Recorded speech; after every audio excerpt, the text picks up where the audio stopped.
Hello friends, hi, welcome back to my channel. और मैं हूं शेफाली और मेरे चैनल पे आप सभी का बहुत बहुत स्वागत है। तो मैं ये क्या हमारा जो आज का टॉपिक है वो ये है कि प्रेगनेंसी में पेट हमारा बेली जो होता है, हमारा बेबी बम्प होता है जो, वो कम बाहर निकलना।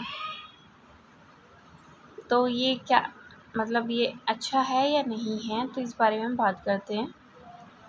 महिलाओं का प्रेगनेंसी में जब उनका पेट कम निकलता है तो उनको बहुत ज़्यादा टेंशन होने लगती है, काफ़ी चिंता होने लग जाती है कि उनका बेबी का विकास सही से हो पा रहा है या नहीं हो पा रहा, तो उनको भी काफ़ी चिंता होने लग जाती है।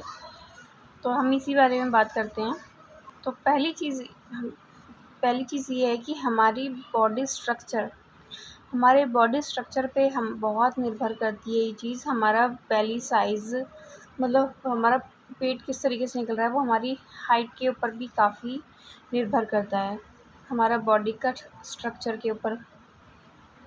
तो जो लंबी महिलाएं होती हैं लंबी महिलाओं के का बेबी जो बेली साइज़ होता है, टमी होता है, जो बेबी बम्प होता है वो कम रहता है। और जो छोटी कद की महिलाएं होती हैं उनका ज़्यादा ही निकला हुआ होता है। और जिनका पेट वगैरह पहले से ही बाहर है, जिनका फैट बढ़ा हुआ है, तो पेट उनका पहले से निकला होता है, तो उनका जो हेल्थी महिलाएं होती हैं उनका 4th मंथ में ही काफ़ी ज़्यादा पेट दिखाई देने लग जाता है। बेबी बम्प को देखकर ये नहीं बताया जा सकता कि आपका बेबी का विकास सही से हो पा रहा है या नहीं हो पा रहा। तो बेबी बम्प को देख के हम ये नहीं बता सकते हैं। अगर आपको डॉक्टर ये बताते हैं कि स्मॉल फॉर डेट है, इसका मतलब ये होता है कि बेबी की ग्रोथ कम है होना या कम है। तो उसके क्या कारण हो सकते हैं वो हम बात करते हैं उसके बारे में। तो पहला कारण ये है कि प्लेसेंटा क्या होता है?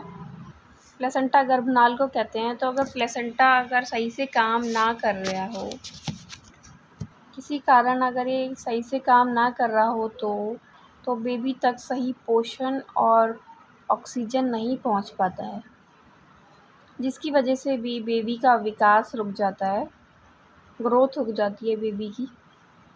कोई लेडी जैसे ज़्यादा बीमार रहती है या उसकी कोई इन्फेक्शन वगैरह या कोई दिक्कत है, तो इस वजह से भी ये प्रॉब्लम आ सकती है प्लेसेंटा में।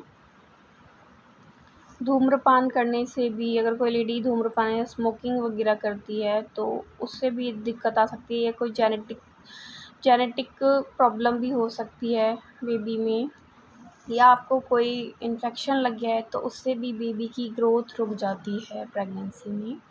महिला की एज के ऊपर भी कई बार ये चीज़ निर्भर करती है। अगर महिला की एज 34-35 के करीब है तो उनको दिक्कत आ सकती है ऐसी। अदरवाइज़ ज़रूरी नहीं है कि आ ही जाए, लेकिन उनको आ सकती है। तो एज पे भी निर्भर करती है ये चीज़। जिन महिलाओं को मान लीजिए पहले भी दिक्कत आई है, पहली प्रेगनेंसी में भी दिक्कत आई है, तो हो सकता है उसको दूसरी प्रेगनेंसी में भी दिक्कत आए। दिक्कत अगर किसी कारणवश आई है,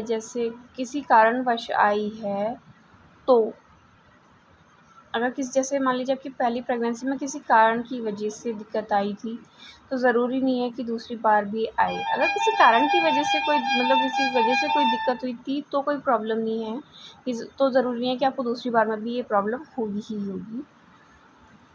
प्रॉब्लम जैसे हाई बीपी और स्मोकिंग करना। जैसे अगर स्मोकिंग करती थी पहली प्रेगनेंसी में, और अब दूसरी में उन्होंने छोड़ दिया है, तो ये दिक्कत उन्हें नहीं होगी।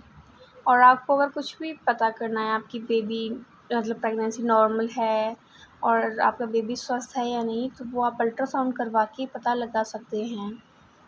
तो आज का मेरा वीडियो आप लोगों को कैसा लगा ज़रूर बताइएगा। प्लीज़ लाइक करिएगा, शेयर करना और कमेंट्स करना ना भूलें, और मेरे चैनल को सब्सक्राइब ना करें। अगर आप पहली बार मेरी वीडियो देख रहे हैं तो मेरे चैनल को सब्सक्राइब करना ना भूलें। And thanks for watching.